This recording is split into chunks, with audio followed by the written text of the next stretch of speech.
Hello and welcome to the third postgraduate coursework webinar. My name is Ari, I'll be your host today.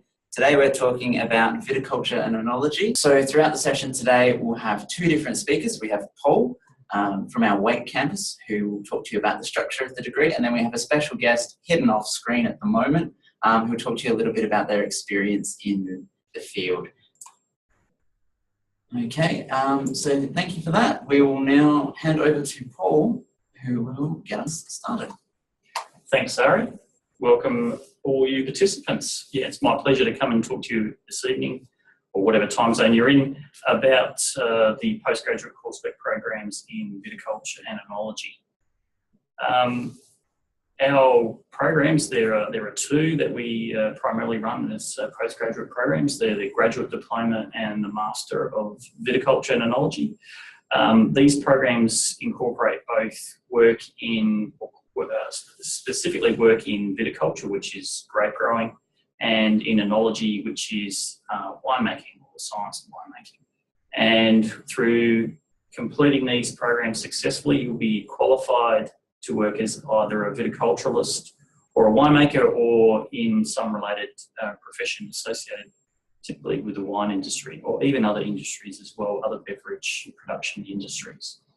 The difference between the two programs essentially is time. The Graduate Diploma is a 1-year full-time face-to-face program, and the Master's program is a 2-year program, full-time face-to-face as well. And as Ari mentioned, the degrees are all based out at the University of Adelaide's Wake campus, which is approximately 8 kilometres from the centre of the city, so still very close to the main campus of the university. And the other unique aspect about our program is that it begins in July, in the start of what we call our second semester, so it's a mid-year commencement, and that's the only option in terms of when you start that degree. Just a little quick history lesson.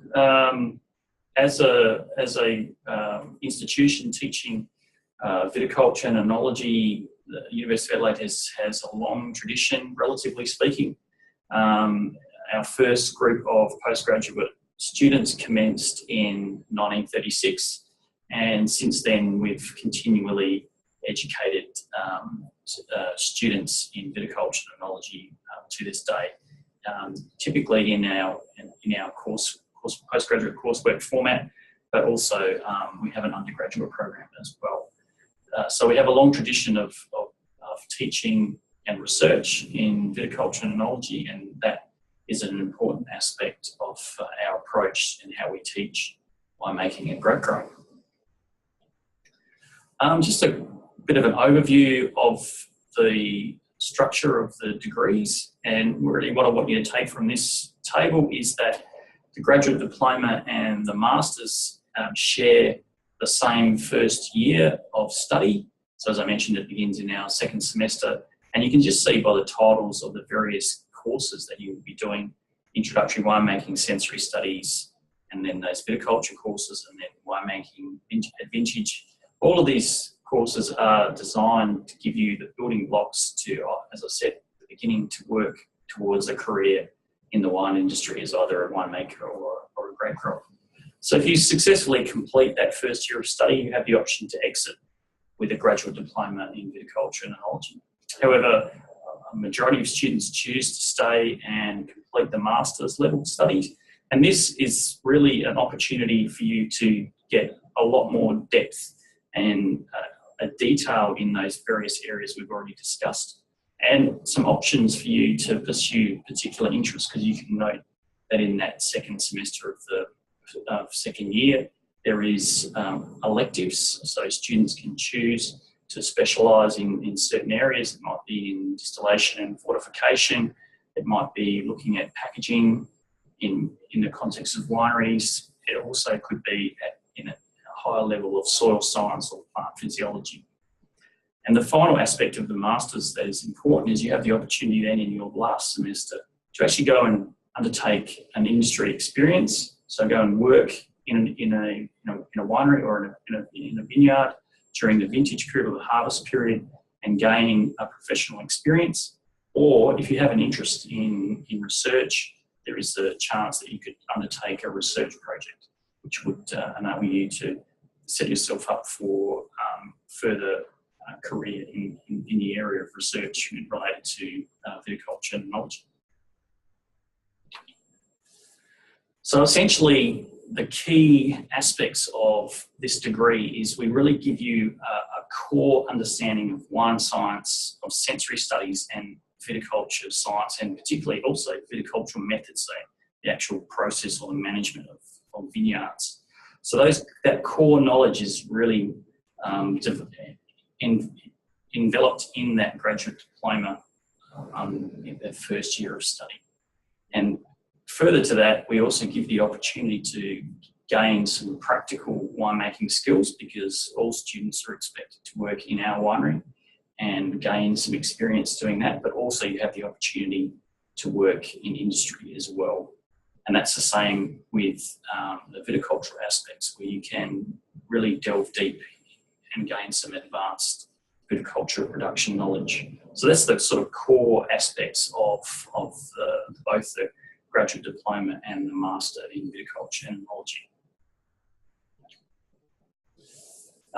As I said, there is an opportunity to work in the industry as part of the masters, and that is a minimum 10-week work experience placement.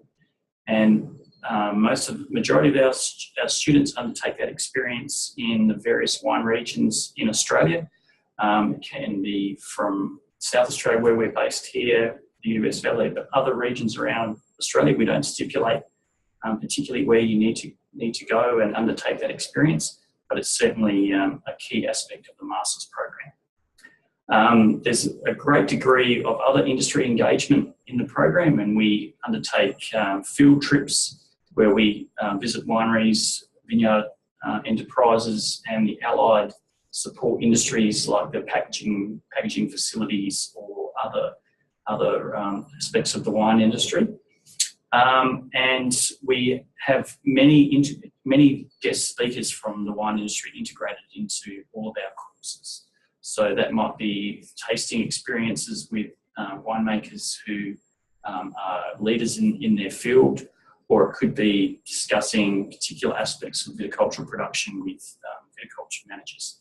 All of those industry people are highly integrated into the teaching program, and also contribute to our research activities as well. We have a very vibrant and engaged alumni network, which is key intention is to support current students and new graduates. So there is a strong connection to the University of Adelaide through the wine industry here in Australia. And that extends to graduates who are in other winemaking regions around the world. It's highly likely that you can step into any wine region in the world and you'll find a University of Adelaide graduate being involved in winemaking or grape growing or other aspects of the wine industry. So there's a high degree of integration with our program and the wine industry, particularly in Australia, but internationally as well. Some key aspects of the admission or entry requirements. All applicants need to have completed a bachelor's degree, and for direct entry into the masters, you need to have completed a bachelor's degree with a science background and have a equivalent of a credit average, or what we would term a GPA of 5 to enter the masters. If you're an international graduate, you also have to demonstrate a proof of English language proficiency. We do have a number of applicants who don't have a science background.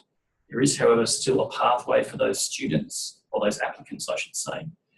They can elect to undertake some chemistry study at first year or level 1 university level, which is typically 2 one-semester courses. That will qualify them, depending on the grades, of course.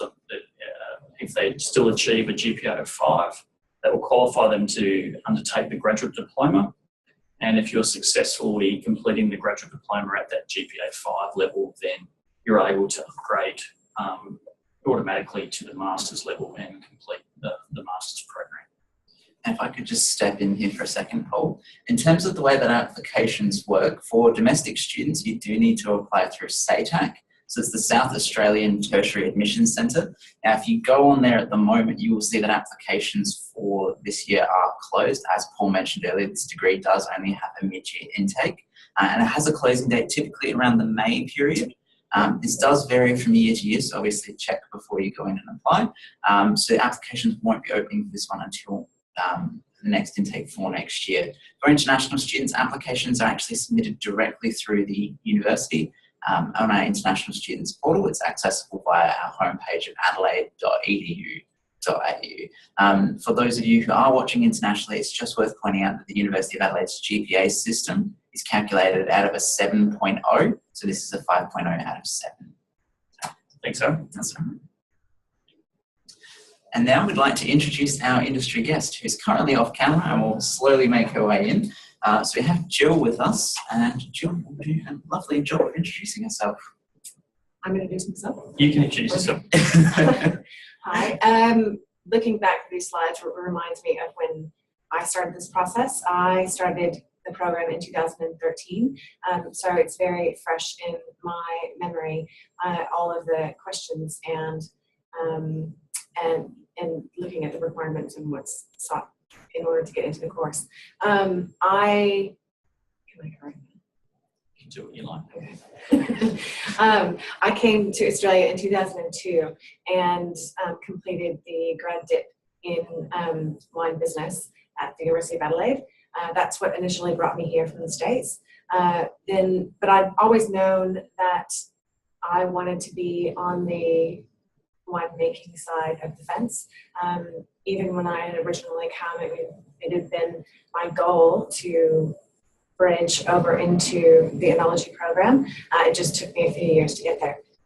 And so my pathway required that I took a year of chemistry, initially because I didn't have chemistry. I didn't have a science background in my undergraduate degree.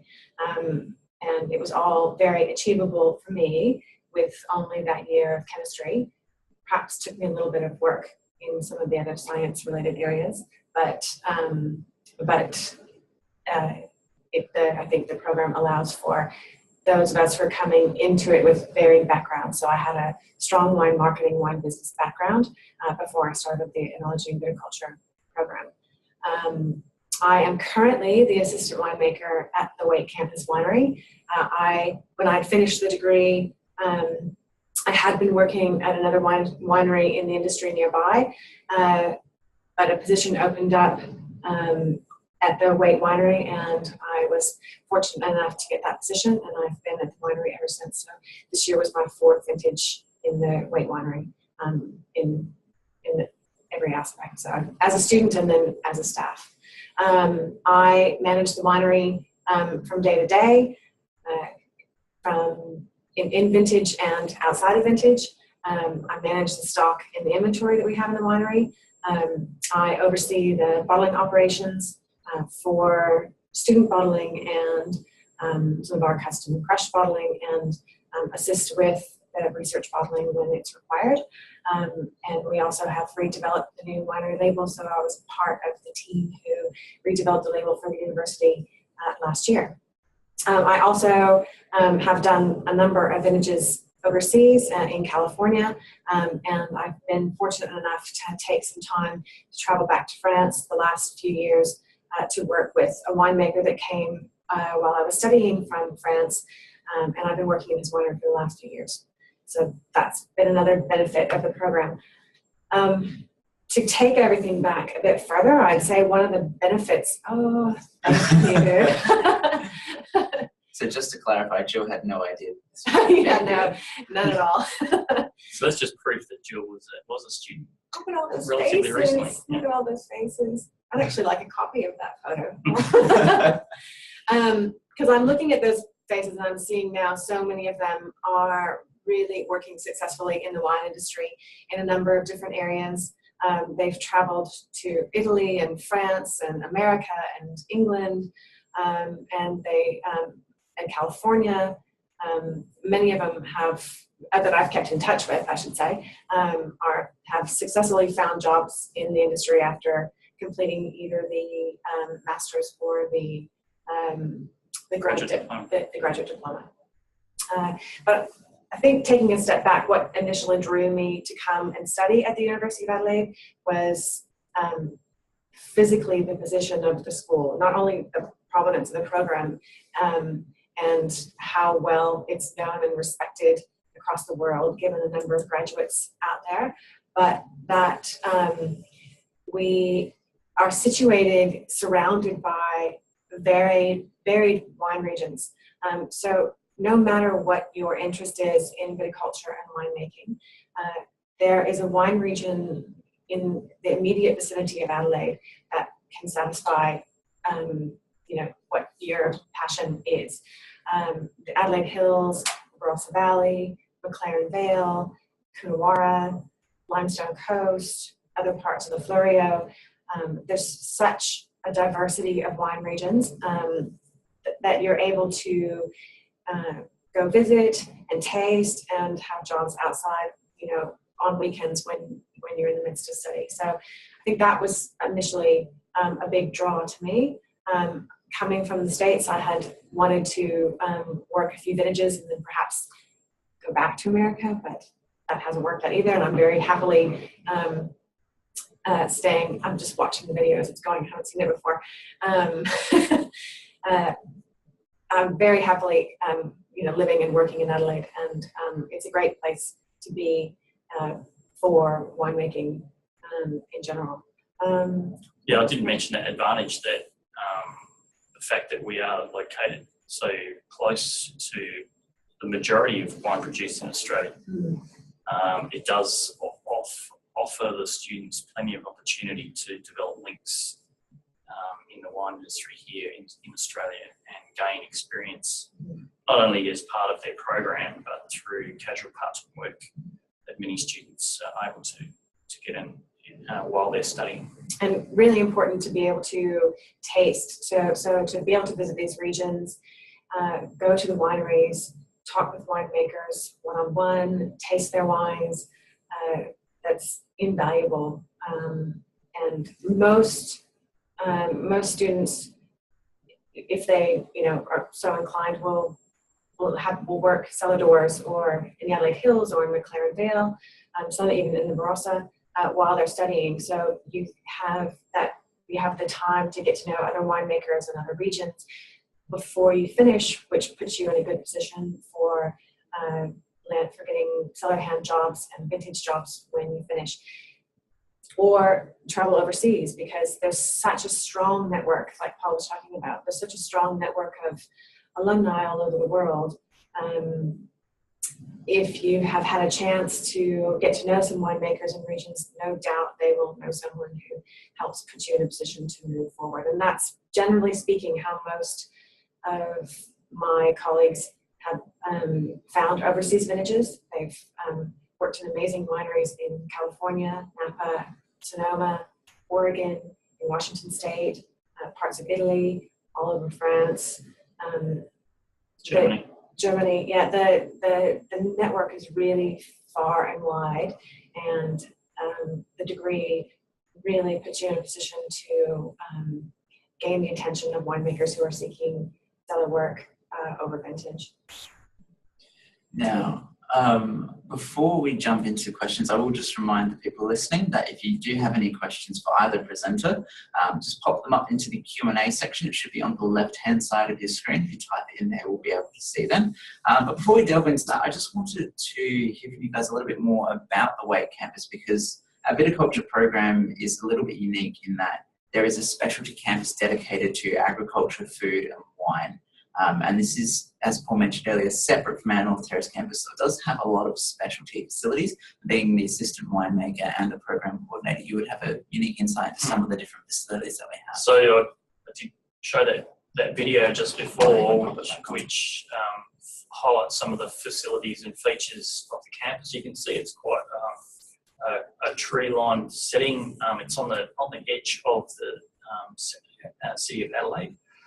Heading out towards the Adelaide Hills, and you can see there's a number of different facilities out there. It is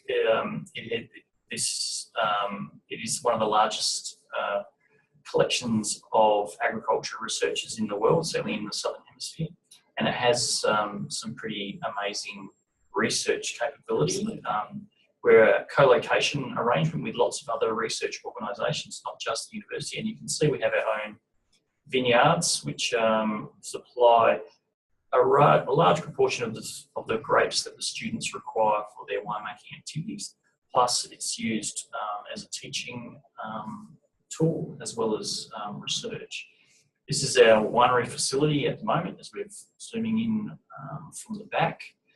Inside our winemaking facility, or winery as we call it, you can see on the cellar floor, we've got majority of equipment you'd find in a normal commercial winemaking enterprise anywhere in the world, with some unique features for Australia.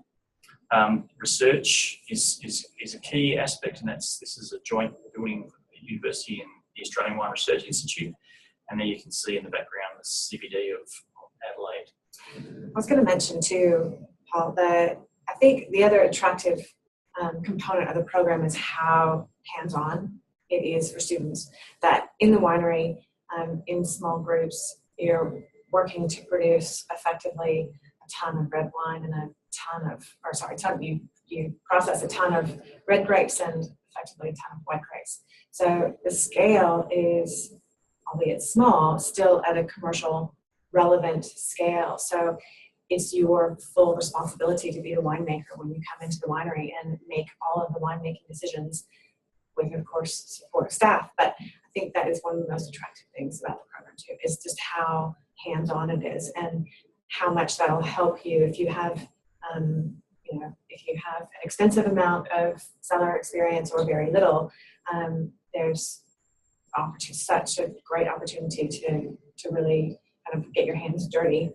And if viticulture is your interest and your passion, then we do have significant viticulture vineyards available for teaching as well, and as I said, as well as for research.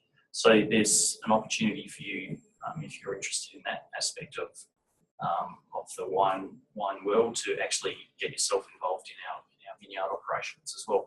And there's the vineyard's established in such a way that it is not just a monoculture of one variety, it's multiple varieties, and it uses different trellising systems. There's different regimes in terms of the management that goes on down there. So it is a great asset and a teaching tool for people who really are excited about growing grapes. Growing grapes for wine production particularly. So we do have a couple of questions. If anything else does pop up, please feel free to type them in. So we'll start out in terms of the question here. What percentage of mature age students do you normally get? I was a mature age student, clearly. I think there's usually a small percentage of mature age students. I think there's depends what you mean by mature age. Yeah, that's true. Certainly our undergraduate program is dominated by school leavers, so students who are starting their university career at 18. But I would say in our postgraduate program, the majority of, you need to have completed a degree as a minimum. So it's a mixture between students who have sort of had a brief career and then have changed into getting to the wine industry, and those who have had a significant career in another industry and are changing their options and moving up. So the answer to that really is there's a spectrum of students in the postgraduate program, but it does tend towards more a mature cohort. Bearing in mind, a lot of our majority of our classes, the undergraduate and postgraduate students work together very closely. So it is a broad age range in both the graduate diploma and the masters. Brilliant. And then, in terms of part-time study, so the question here is how easy is it to study the graduate diploma part-time, especially if you are in travel arrangements where you might need to fly in, fly out? Yeah. And just in general, how does part-time study work? Well, Julie, you did some part-time study. I did do. As part of your program. I did study part-time, so I probably I did perhaps one less course per semester, and made that up over time because of my work commitments and family commitments outside of uni. I'd say it is it's easy in that respect. I think you might find it a tiny bit difficult if you're flying in and flying out, primarily because of the intensity and the hands-on nature of the coursework. I think you really need to be there and be present. Like I said, there's a lot of students who manage work outside of the university in local wine regions, but it would be difficult unless you were flying in and flying out in semester breaks to manage the coursework. And you can. Every student to be studying has to be doing a minimum of one course out of 4 per semester. So there is a minimum sort of one course contact, and typically at the weight that's generally 1 day or possibly over 2 days in a week. And semester is 12 weeks with a 2-week break in the middle. So there is an opportunity definitely to be part-time, but if you cannot be there for a week more than, outside of a distance more than a week, it will be difficult to maintain studying under the approach that we take, which is very much, as Jill mentioned before, hands-on and face-to-face. That's a really key aspect of the way that we feel that to learn to be a winemaker of viticulture is very important to get your hands dirty. I'd say particularly in the second semester of the grad dip, where the course winemaking and vintage is scheduled, that course requires working within a team, but being present, because you do have the responsibility of You're the winemaker. 500 or 600 liters of juice that's being made into wine, and you are the winemaker, and you are making the decisions, and you're smelling your ferments on a daily basis and working with your ferments on a daily basis, and in touch with what is happening very closely. So, but yeah, I'll say a large proportion of our students are part-time, particularly in the graduate. Yeah. And it is a very manageable thing from the university's perspective, and we can walk you through the process if you do join the degree and you're interested in studying part-time. In terms of the enrolment process, it is very straightforward. As Jill and Paul said, it is more about managing when you can be there for the contact time, because as they said, it is a very hands-on qualification. Our next question is, what advice would you give to someone starting their first job in this field? Mm-hmm.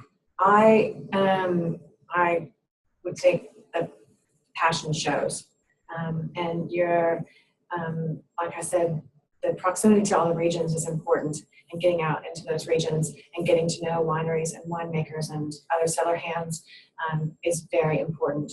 I think then demonstrating ability to work hard. It's a demanding field in viticulture or winemaking, particularly leading up to vintage and vintage.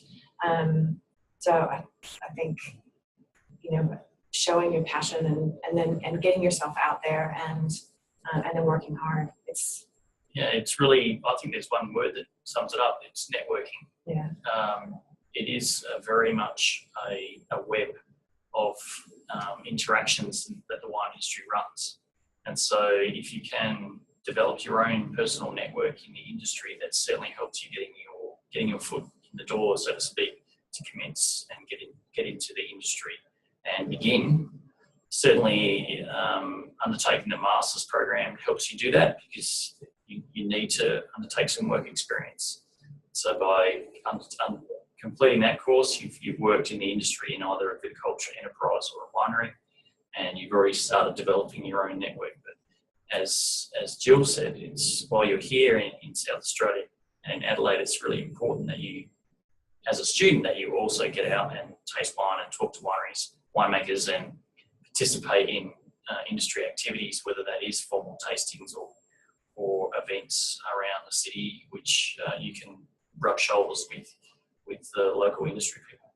I think you see too, most of the students, or a lot of students, have jobs at some of the top bottle shops around town, Wine stores. Yeah, wine stores. And that, I think, is where you get to interface with winemakers coming in for tastings, and wine reps and cellar hands, other people in the industry who are interested in tasting some of the unique and interesting wines that we produce. And another way, Paul said, of networking is to work in a place like that or frequent a place like that, to their tastings, and just getting yourself out there is key as well. I think once that starts, though, I think it's a very easy process. Once you get your foot in the door somewhere, I think it rolls automatically, because again, like we said, there's so many graduates of the program in South Australia, throughout the rest of Australia, and then across the world, that it kind of tumble effect after that happens, and you find that everywhere you go, you meet someone who knows someone, and it just kind of rolls on from there. So it sounds like the best way then is to let your passion sort of take the lead and show people that you are really interested. It seems very much like a profession where people feed off of each other's excitement, and the more excited you get, the more excited it becomes, and a lot of doors open. So in a way, the real advice here would be is that before you even consider what comes next after the degree, is to make sure, what else can I do while I'm doing my degree? Absolutely. Yeah. It is the best advice I think you can give to anyone who's studying, is to really start that process of developing a network from the day that they arrive and commence the degree. And there's connections within the program.